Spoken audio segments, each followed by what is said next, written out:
আসসালামু আলাইকুম প্রিয় শ্রোতাবিন্দু। পশুর বয়স কত হলে কোরবানি করা যাবে এবং পশু দেখতে কী রকম হতে হবে সেই সম্পর্কে আজকের ভিডিওটি শেয়ার করে সকলকে জানার সুযোগ করে দিবেন ইনশাআল্লাহ। আল্লাহ তাআলার সন্তুষ্টির জন্য কোরবানি করে থাকেন সামর্থ্যবান মুসলমানরা। কোনো প্রাপ্তবয়স্ক সুস্থ মস্তিষ্ক সম্পন্ন মুসলিম নর নারীর কাছে 10 জিলহজ ফজর থেকে 12 জিলহজ সূর্যাস্ত পর্যন্ত সময়ের ভেতরে প্রয়োজনের অতিরিক্ত নেশাব পরিমাণ সম্পদ থাকলে তার ওপর কোরবানি করা ওয়াজিব। সামর্থ্য থাকার পরও কোরবানি না করা ব্যক্তির জন্য হুঁশিয়ারি উচ্চারণ করেছেন রাসূল সাল্লাল্লাহু আলাইহি ওয়াসাল্লাম। তিনি বলেছেন, যার কোরবানি করার সামর্থ্য রয়েছে কিন্তু কোরবানি করে না, সে যেন আমাদের ঈদগাহে না আসে। ঈদুল আজহা পশু কোরবানি করা হলেও এর গোশত খাওয়া কোনো মুসলমানের উদ্দেশ্য নয়।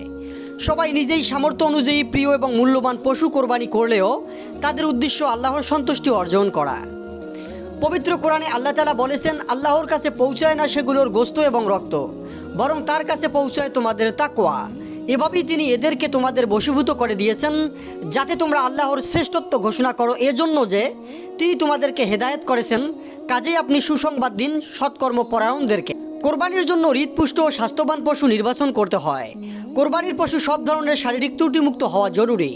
গুণগত দিক থেকে উত্তম হলো পশুটি দেখতে সুন্দর, নিখুঁত বা দোষ ত্রুটি মুক্ত ও হৃদপুষ্ট, যে পশু দেখলে পছন্দ হয়। আবু সাঈদ খুদরি রাদিয়াল্লাহু তাআলা আনহু বলেন, রাসূলুল্লাহ সাল্লাল্লাহু আলাইহি সাল্লাম শিং বিশিষ্ট ও মোটা তাজা একটি মেষ কোরবানি করেছেন।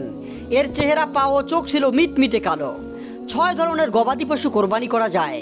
এ পশুগুলো হলো ছাগল, ভেড়া ও দুম্বা, গরু, মহিষ ও উট।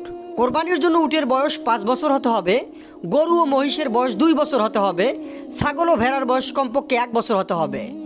ভেড়া ও দুম্বা যদি 1 বছরের কিছু কম হয় কিন্তু এমন হৃদপুষ্ট হয় যে দেখতে 1 বছরের মতো মনে হয়, তাহলে তা দ্বারা কোরবানি করা জায়েজ। এরকম ক্ষেত্রে ভেড়া ও দুম্বার বয়স কমপক্ষে 6 মাস হতে হবে। আর ছাগলের বয়স 1 বছরের কম হলে কোনো অবস্থাতেই ওই ছাগল দিয়ে কোরবানি করা জায়েজ হবে না। প্রিয় শ্রোতাবিন্দু, ভিডিওটি যারা দেখলেন তারা অবশ্যই ভিডিওটিতে একটি লাইক করে ভিডিওটি শেয়ার করবেন। সকলেই ভালো থাকবেন। ধন্যবাদ।